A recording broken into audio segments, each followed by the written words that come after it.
First of all, I'd like to thank very much the introduction by Meta Spencer, and in particular this opportunity for the freedom of expression, freedom of speech and freedom of expression, which is rather rare in my circumstances. Usually I have to travel to some other country in order to be able to speak at a conference.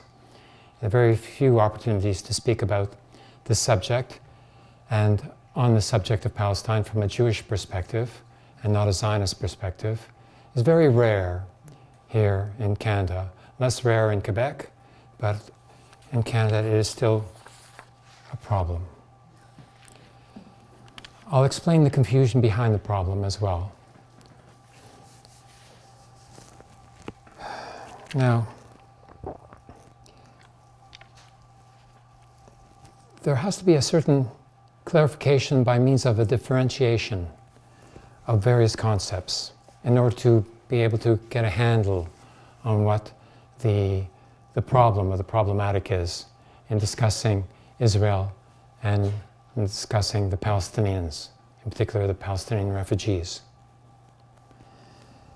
We have the nation-state concept, which was invented to resolve the problems presented by the European nations that existed under the Holy Roman Empire and sought their independence and their democratic will on a national basis, on a cultural basis, rather than a religious hegemony imposed by another country, which was basically the Roman Empire, which transformed itself into the Holy Roman Empire and sought to maintain its legitimacy as such. However, that was contested by the Protestant Reformation, inspired by the Renaissance, which found its roots in the Torah, in the Jewish Torah, which was a forbidden fruit to the Catholic members of the church at the time, and only the clergy were allowed to actually read the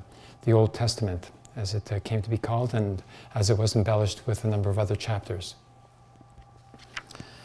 So the Protestant nation-state concept came into existence with the Treaty of Westphalia in 1648 and considered itself to be the epitome of the logical conclusion of historical evolution, the Hegelian sort of,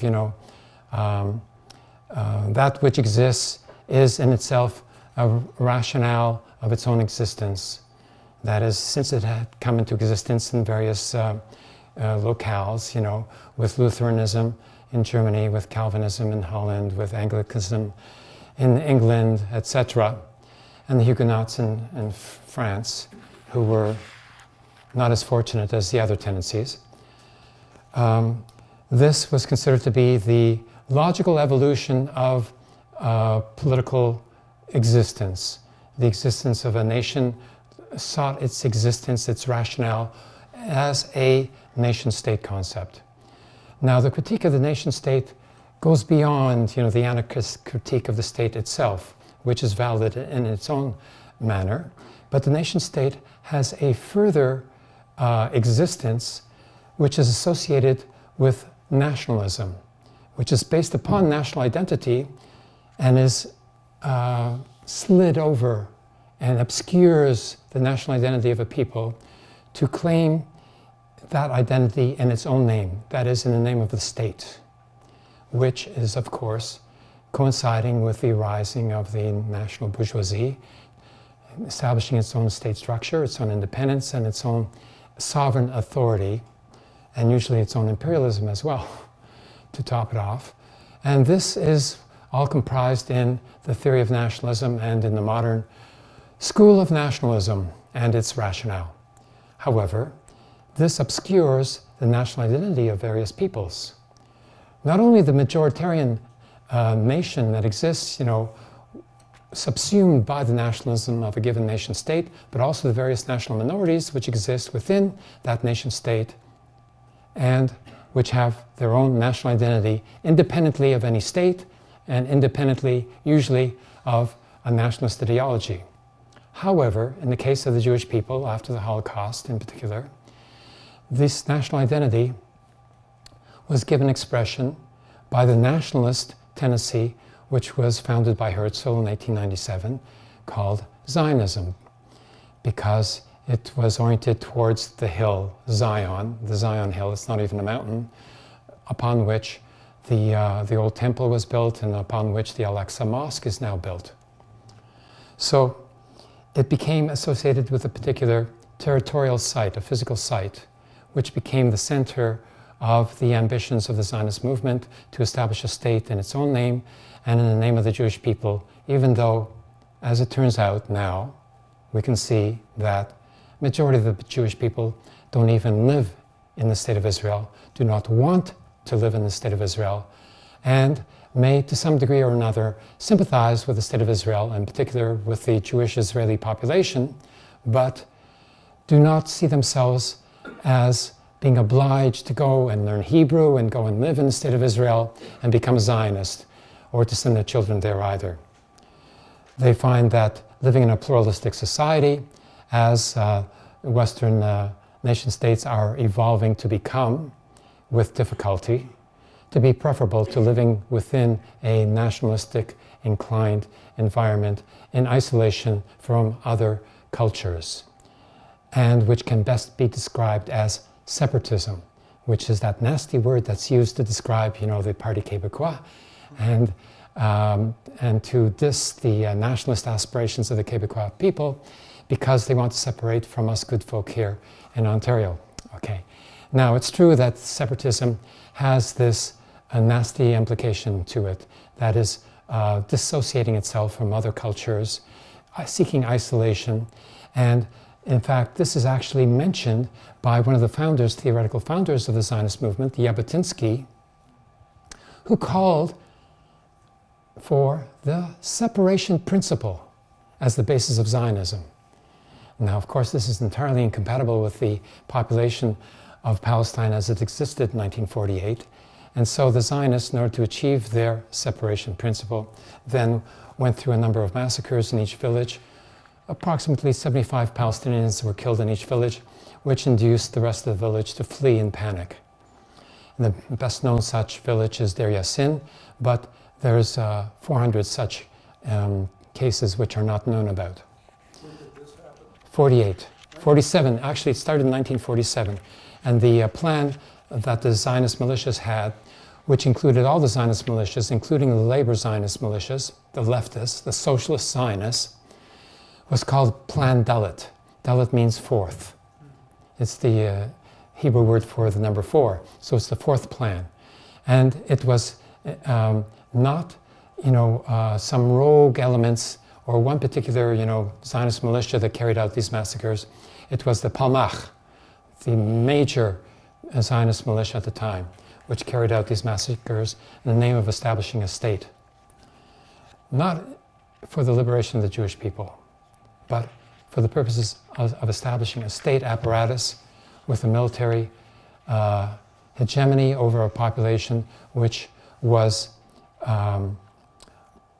ostracized, segregated, ghettoized, expelled, and the refugees were not allowed to return.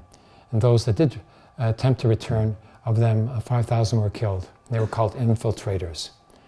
Refugees without arms who came back, who were trying to come back to their villages, and that process of the return of the refugees in '48 was stopped by massacre again. Now, alongside national identity, we have, what's called a people. Now, I would refer to the various Jewish communities around the world as a people. So what I'm doing here is I'm defining, the parameters of the discussion, so we can, proceed, with some analysis. Now, a Jewish people is comprised of various Jewish nations. There is the Ashkenazi Jewish nation, which are the European Jewish peoples, half of whom were speaking Yiddish, like myself. Ich red Yiddish, and if you can't read Yiddish, man can read Yiddish. So Yiddish, was one of the major constituents, of the Ashkenazi culture. And then there's the Sephardim, who were expelled from Spain and went to the Arab countries, mainly Morocco, Turkey, Algeria, etc. And the Arab Jewish population are another nation in and of itself, Sephardim, who spoke Arabic as a principal language. And of course, Hebrew was the liturgical language, the language with which Jewish people would go to pray with, something like Latin. But it wasn't an oral language. It wasn't a language used to speak in daily conversation. It was either Yiddish or the Jews of Germany and France spoke the local language.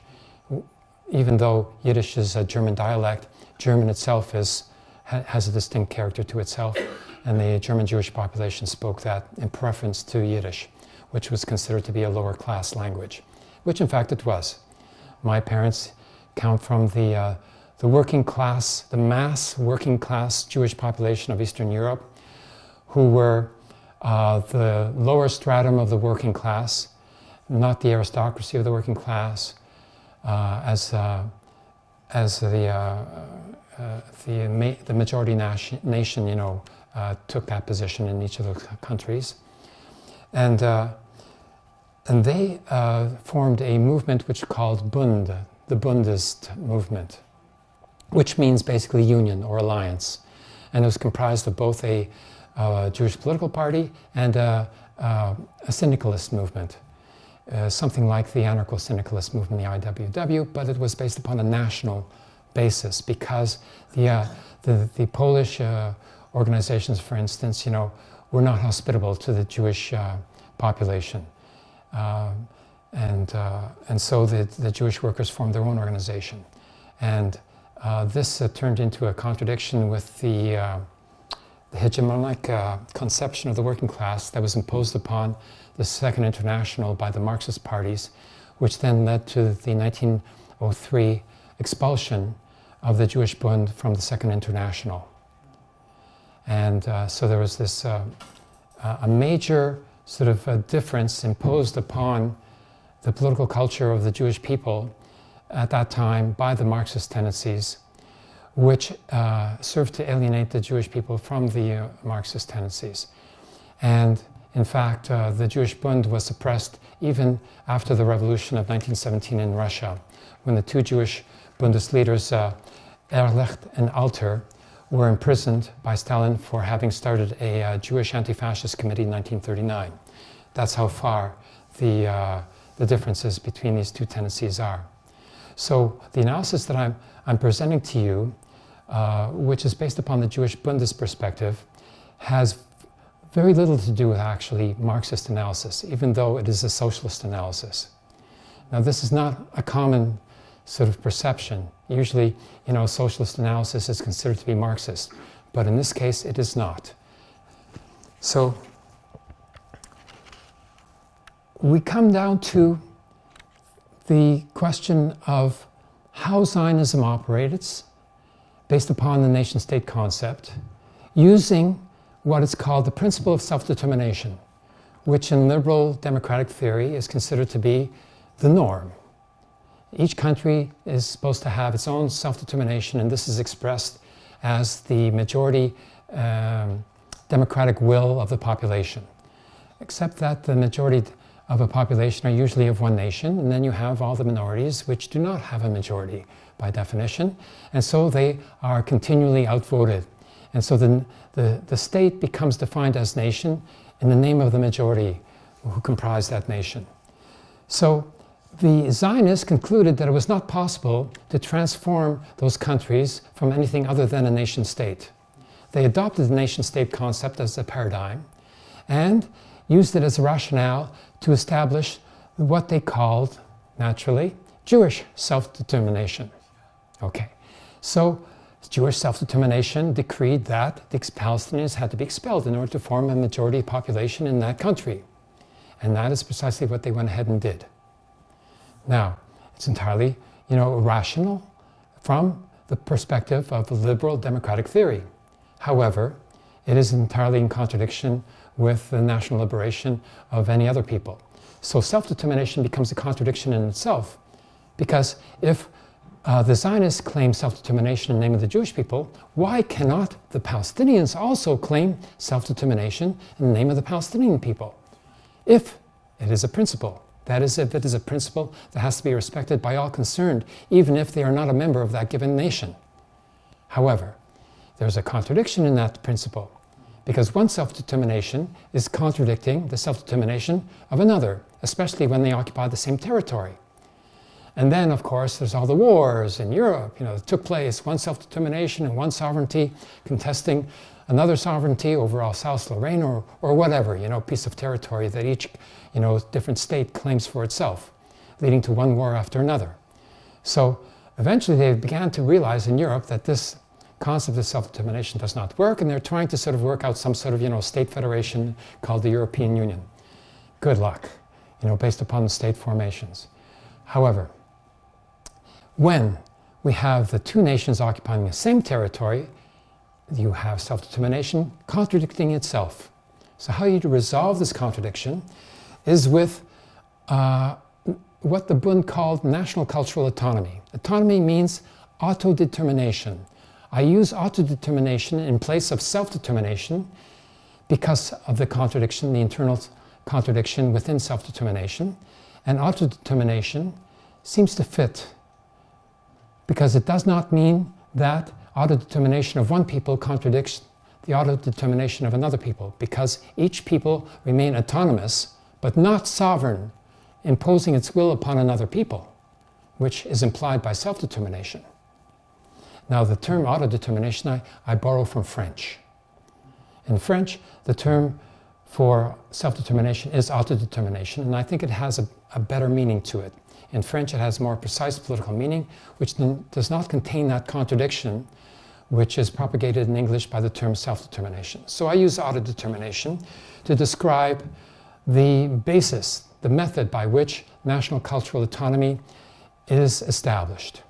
The Jewish Bund thought of the concept of national cultural autonomy as a means by which the Jewish minority in Poland could exist and coexist with the Catholic Polish population, who were majoritarian, and got a good response from the Jewish community on this basis, because the Polish Jewish community were Polish. There was no reason to think, that they were not Polish. They were Polish, they spoke Polish in the home and everything like that. My parents, when they spoke to each other, they spoke in Polish. With me, they spoke in Yiddish. Maybe because they wanted to keep things secret from me, but nonetheless, they were, of course, very Polish. And the Jewish Polish population contributed a great deal to the Polish culture, as is the case in any other context as well. The Jewish people are one of the first Oriental peoples to migrate into Europe for various reasons, beginning with the Roman Empire, into Rome, etc., and found it a hospitable, interesting place to live, and so they hung around, and they became a minority culture with a dual identity. With autodetermination and national cultural autonomy, you can have more than one identity. This is the secret of pluralism, in that you do not have one hegemonic identity. You are not just an American, which is the standard, which is the political culture that is the most pertinent to this question. Americans are not just Americans, Americans have origins from which they came from, because they weren't from America in the first place. They came from Europe. There were the British Americans, who are about 26% of the American population. Then there's the German Americans, who are about 25% of the American population.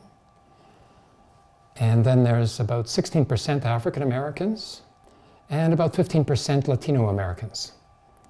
So when you get into the nitty-gritty of it, a sociological analysis of the population, demographic analysis, you find that people have more than one identity. And this is how the Jews were able to survive and exist.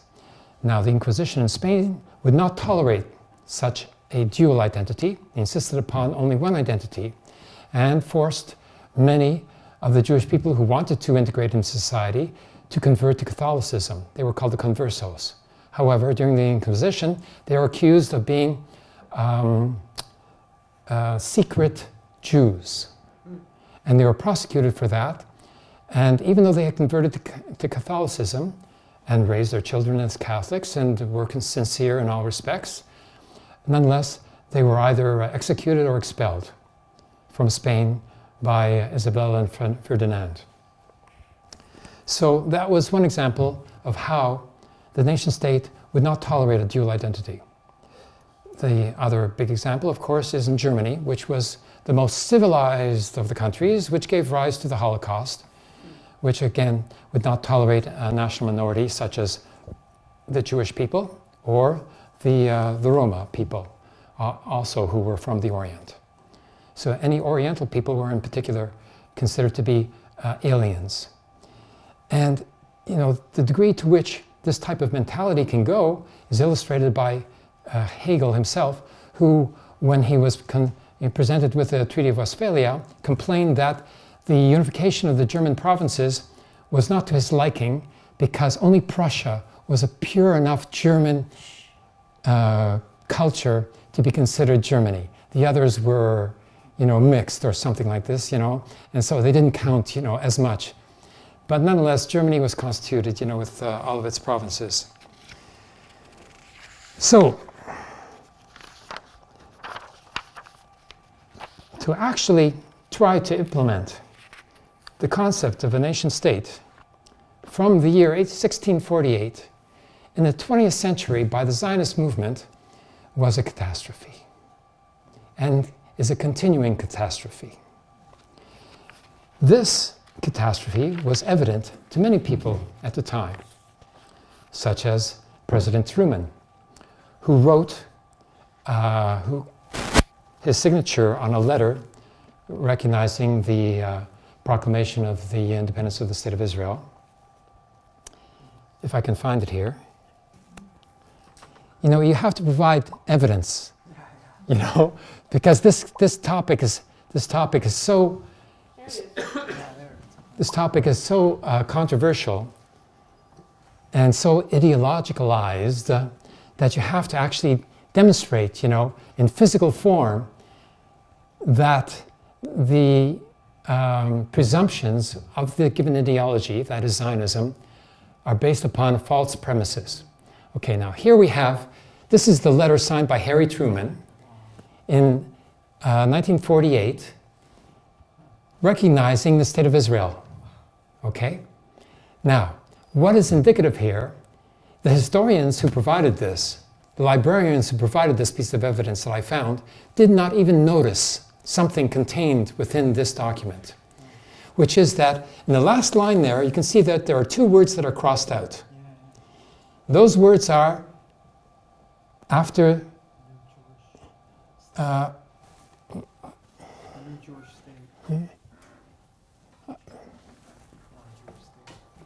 de facto authority of then it had been typed Jewish state. Truman, in his own hand, crossed out those words and wrote in the State of Israel, because he knew that there was more than one nation in that state. Even within the territory that was assigned by the United Nations under the Partition Resolution of 1948. Nearly half of the population were still Palestinians in that sliver of land. Okay?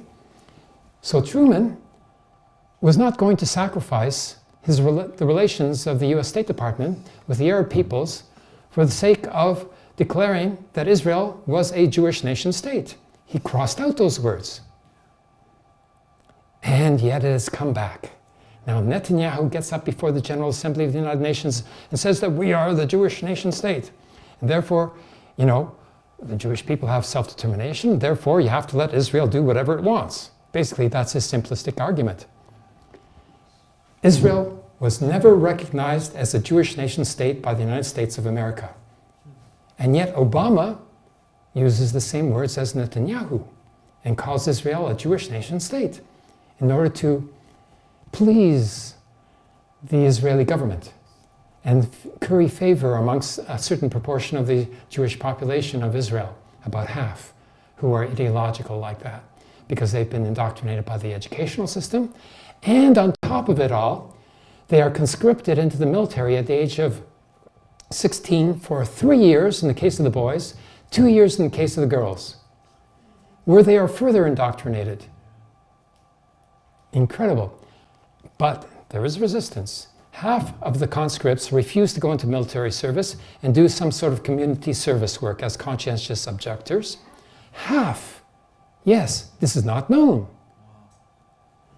Okay? Plus, there are resistors, refuseniks, as they are called. And there are a few who are completing repeated prison terms right now in prison in Israel for refusing military service to the state of Israel, who are Jewish, but not Zionist. The Satmar, Orthodox, Hasidic community living in Jerusalem, because they want to live in Jerusalem and not in Israel, they refuse to allow their children to be conscripted into the military, which is now being proposed by the secular party of Lapid, who are in coalition with Netanyahu. They demonstrated in Israel of 500,000 men in Jerusalem saying, "You will not take our children away from us. We will not allow you to take our children and indoctrinate them as Zionists in the military." And in New York at the same time, 50,000 Hasids were demonstrating. This was just the men. The women and children were at home. So you double that, if you want to include the women as well. This is a mass phenomenon. This Satmar community is so un-Zionist, they don't even vote in the Israeli elections. Together with half of the Palestinians who refuse to recognize the legitimacy of the Israeli elections, who don't vote in the Israeli elections either. So you have this double mass of populations who don't vote, who could have made the difference in terms of the composition of the current government. This current government has no legitimacy because they don't even represent the majority of the electorate, even in their coalition. So these are some of the things that you have to strip away from the media representations, to find out what's really going on. And this is the foundation of this misconception. Israel is not recognized as a Jewish nation state. It is recognized only as the state of Israel, which has a body of citizens who are composed of both the Jewish and Arabic character, who are called Palestinians. Now, at that time, what the US State Department was proposing, which was dismissed by the Zionists, was the Morrison-Grady Plan, which was a study done jointly by the US State Department and by the British Foreign Office, which proposed to establish a federated Palestine with autonomous Jewish and Arab regions. Sounds very much like the Bundist proposal for national cultural autonomy. This was conceived of by a number of different parties and writers and thinkers. It was obvious that you couldn't have a nation state imposed upon an oriental territory such as Palestine. In the old countries, such as exist in the Orient, you have multiple nations in each country. And yet the West comes in with the Sykes-Picot Treaty of 1926 and says, "Oh, we're going to carve up the Middle East now between Britain and France, and this is going to be the British Mandate of Palestine. That's going to be the French Lebanon and French Syria and British Iraq and British Saudi Arabia, and later to be transplanted, by the United States in place of the British Empire." So, and none of these, projects of state building, as they call it, have worked, unless they have remained as a dictatorship, which is, generally speaking, having a limited time span these days, with the Arabic revolutions, bouncing from one country to another. So,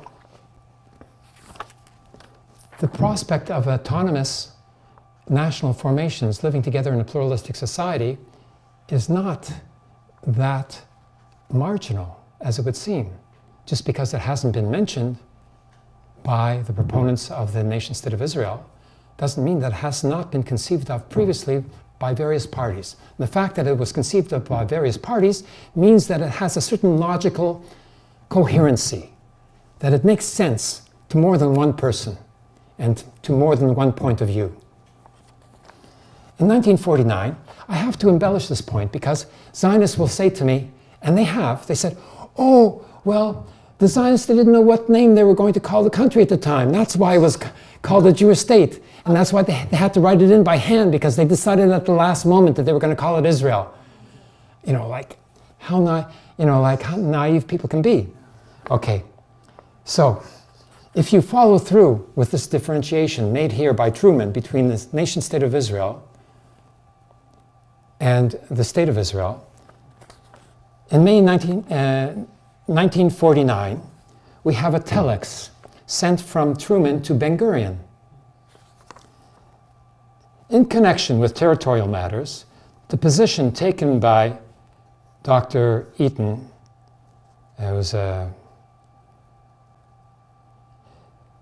spokesperson for the State of Israel, apparently contemplates not only the retention of all the territories now held under military occupation by Israel, which is clearly in excess of the partition boundary of November 29, 1947, but possibly an acquisition of further territory within Palestine. Very prescient.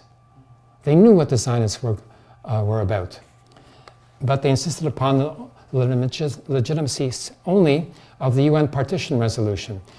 And the 1948 boundaries of Israel, which went up to the Green Line,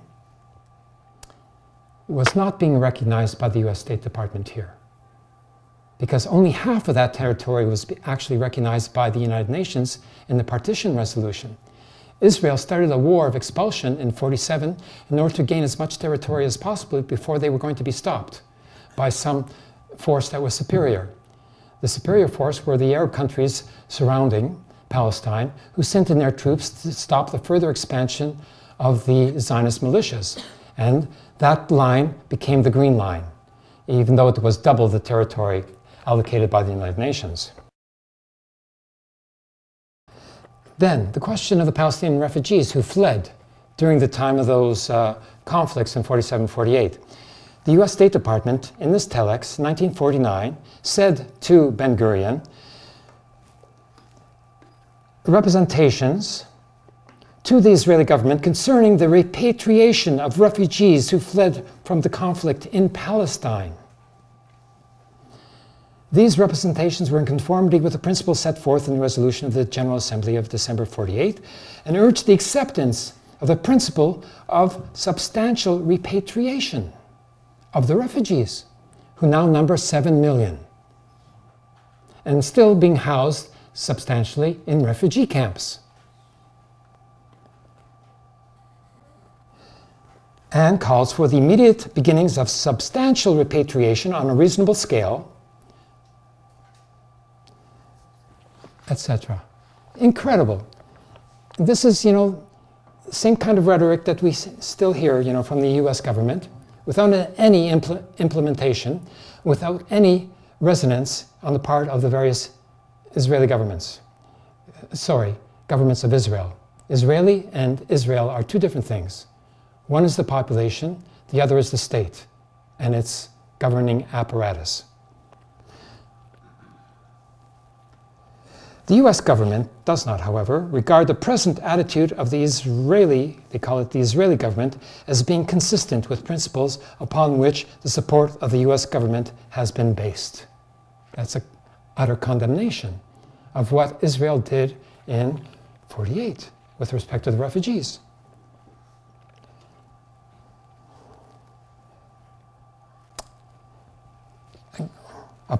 To take responsibility and positive actions concerning Palestinian refugees. And that far from supporting excessive Israeli claims to further territory within Palestine, the US government believes it is necessary for Israel to offer territorial compensation for territory which it expects to acquire beyond boundaries of November 29th, 1947 resolution of the General Assembly. And we still hear the same thing again now in the various, proposals for a peace settlement.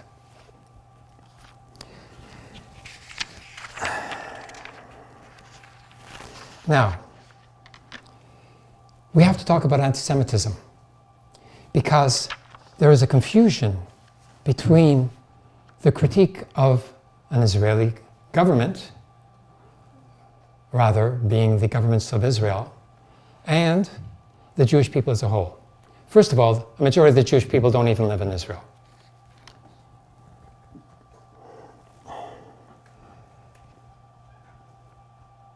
Secondly, majority of the Jewish people didn't even vote for the government of Israel. They have a plurality, not a majority. Thirdly, you have to differentiate between a state and civil society. This is a fundamental differentiation in political theory, political philosophy. States disappear, people do not. Nations exist in spite of states. Nations exist before states existed. States exist only as a political apparatus, a superstructure as it's called, imposed upon a given people at a given time, which lasts for a given period of history as well. It does not endure. States change. Scotland was about to break away from Great Britain. Ireland already has.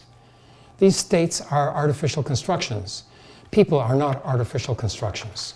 So you have to differentiate between a people and a state.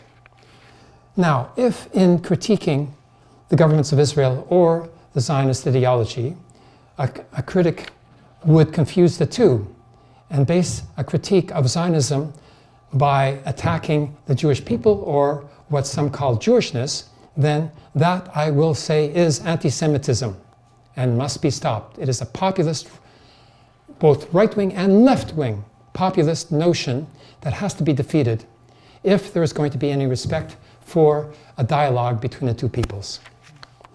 Amongst the Palestinians, there is a general sort of recognition that there's a difference between the Israeli population and the State of Israel.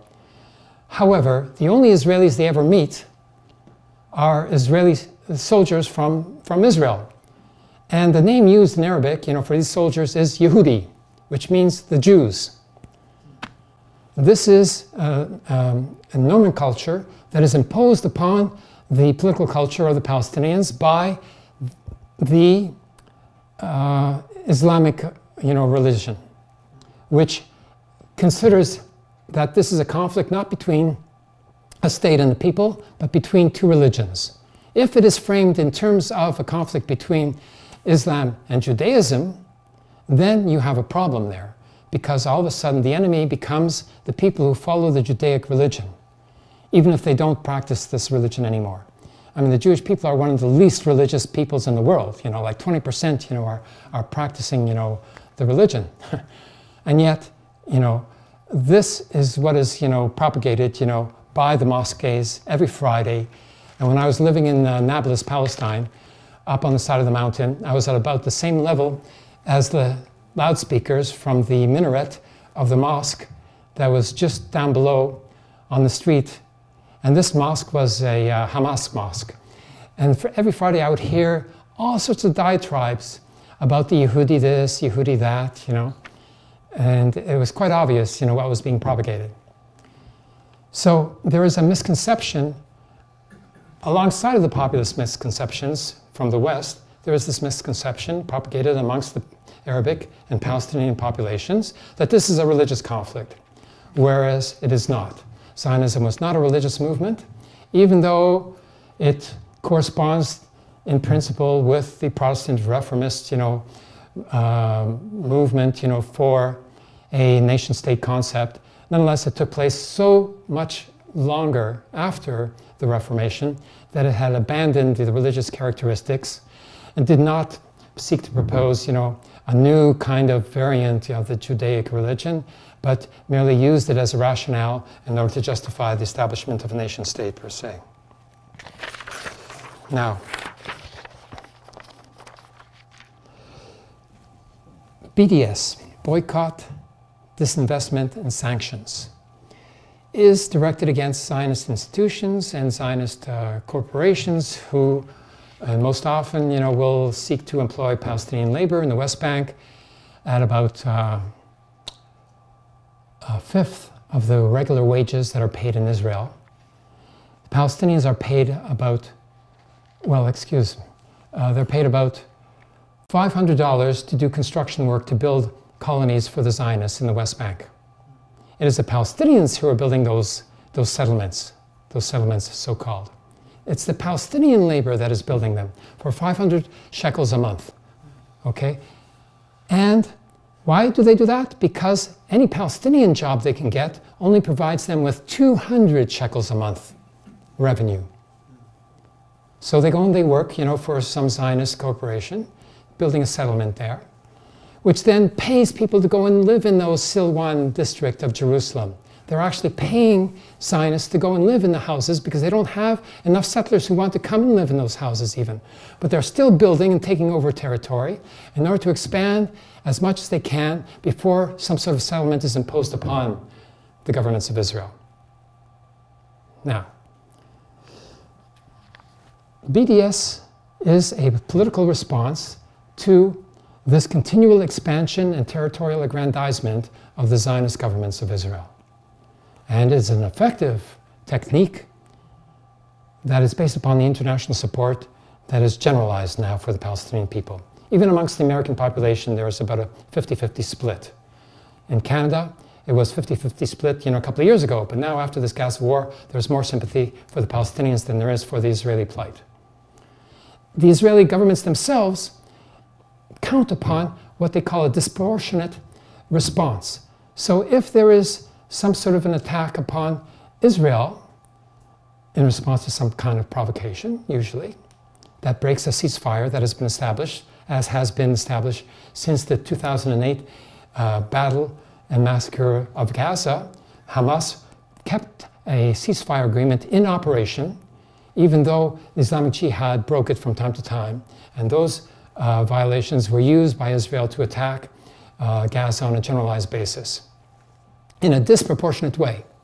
And Israel actually acknowledges that they're doing so in order to dissuade the Palestinians and any faction of the Palestinians from ever considering any form of resistance.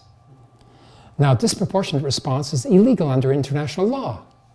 So, whereas the Israeli governments consider it to be acceptable, under international law it is not, and usually they're condemned, by the various human rights agencies and by the United Nations for having done so.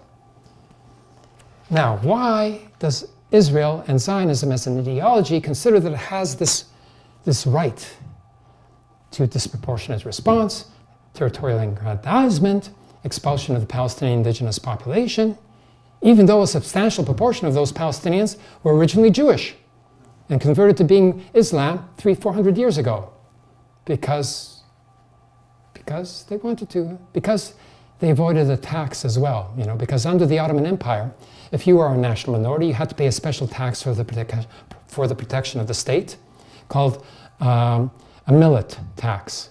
Millet was national minority. So if you converted to being Islam, you didn't have to pay the tax.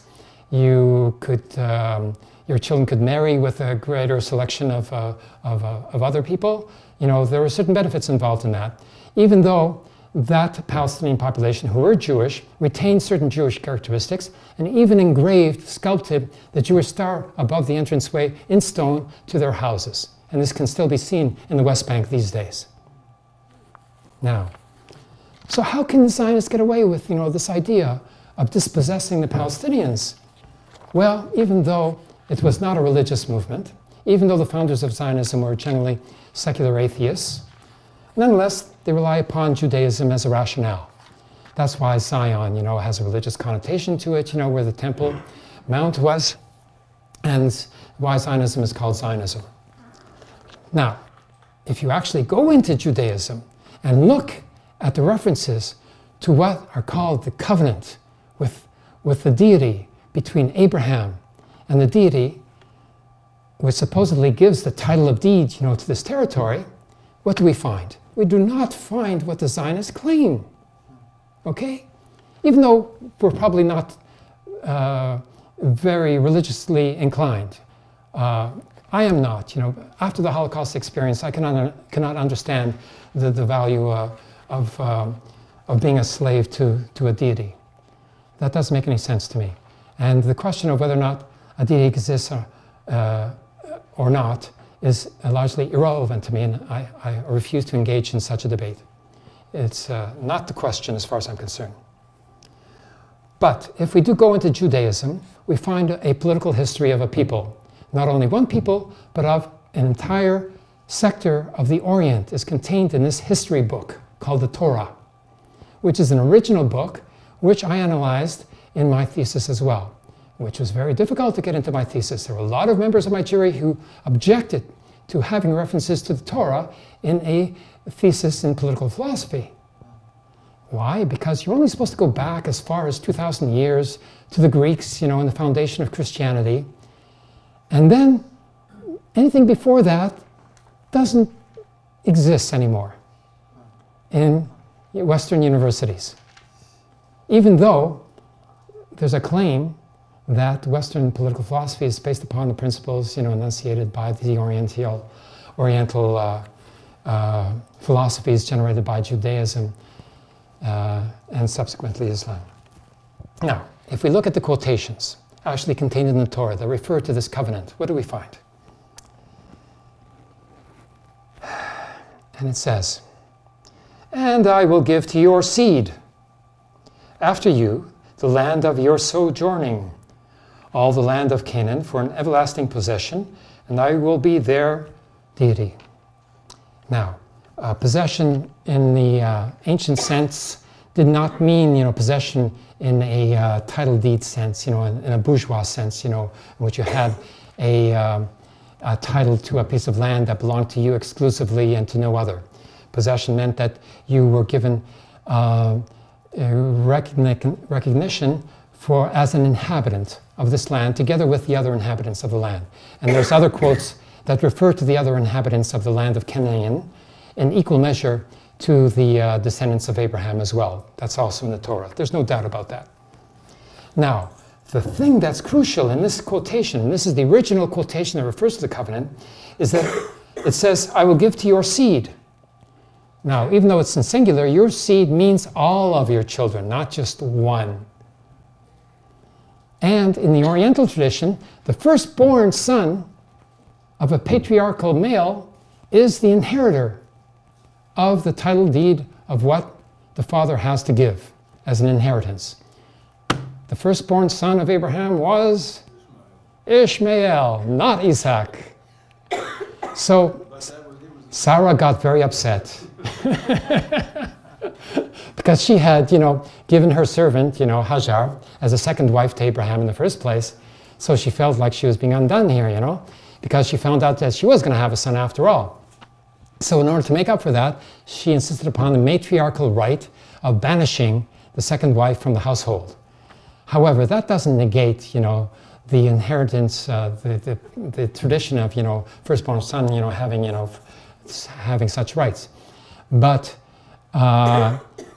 in the mind of Sarah, yes, it did. So the matriarchal tradition in Judaism has very strong influence and has been used to concoct this ideology of Zionism in which Isaac is now the principal inheritor of the heritage of Abraham in the name of the Jewish people. But how could it be in the name of the Jewish people? Because the Jewish people didn't exist until 500 years later with Moses. Okay, Abraham evidently was not Jewish. Neither was Noah. Abraham was not Jewish. He was a Semite, originally from Iraq, what's now called Iraq, Mesopotamia. And he lived together with other Semites. They all lived together very happily. And he had an agreement with some of the Semites that he lived there with to buy the cave in which he buried Sarah. And this agreement, was a cordial agreement, reciprocal, etc., and had no connotation of expulsing or removing the other population to make way for his descendants. They were to live together, which was a tradition in the Orient, from all of those ages. The Oriental peoples learned to live together until recently. Due to Western intervention, we find the contrary. However, The original quotation refers to the seed of Abraham, all the seed of Abraham. Okay? Now, furthermore, there's a later reference to the covenant in the Torah, which seems to give an exclusive prerogative to this covenant to Jacob, who was named Israel. Okay. However, if we actually look into the original version of the Torah that is still retained by the Samaritan Jewish population living near Nablus in occupied Palestine, and are using the original Samaritan text, we find a reference in a quotation which says, "And my covenant I will establish with Isaac, whom Sarah will bear to you sometime next year." Now, in the later text, which was edited by Ezra, there's one word that's changed in that quotation. Instead of saying, "And my covenant I will establish with Isaac," it says, "But my covenant will I establish with Isaac." The difference being, and is referring to Isaac as an inheritor of the covenant in addition to Ishmael, so that Isaac is not excluded. Okay, non-exclusion. But in the other quotation, when it says "but," that means that the inheritance of the covenant is being ascribed only to Isaac. And this was a modification introduced into the Torah by Ezra. And the original reference in the Samaritan text exists and is still being practiced by these Palestinian Jews living alongside the Palestinians of Nablus, up on top of the Gizra mountain there. And this has been further analyzed by Harold Bloom and another American academic in a published book called the J version. The J version is referring to the original Samaritan text. And the entire text is printed there, and in that text it has this quotation, which is non-exclusionary, and it has no references to being ordered to eradicate the population of Canaan to make place, for the Israelites returning from Egypt. There is no such reference. So the references to genocide introduced into the Torah by Ezra fit and are concluded by the erection of the ideology of Zionism. This superstructure was erected upon that particular nuance, introduced by one word change. Incredible, but over a long period of time, these things can happen. So I think that's enough heavy material for your consideration, but I'd just like to conclude, with a reference here.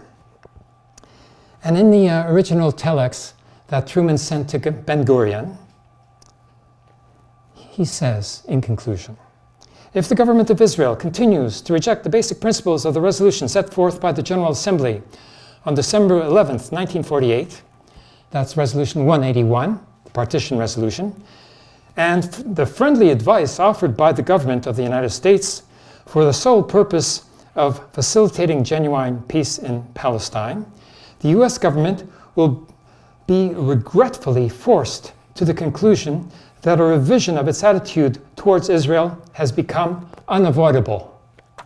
That's 1949.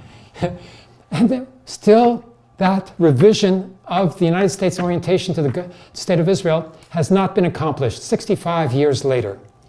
Until there was an announcement yesterday that Obama and the State Department are actually considering not invoking the veto power in Security Council when a resolution on Palestine is coming up in the following months. This is the first time that any such indication has been given, and may be the fulfillment of this threat made by Truman 65 years ago. Thank you.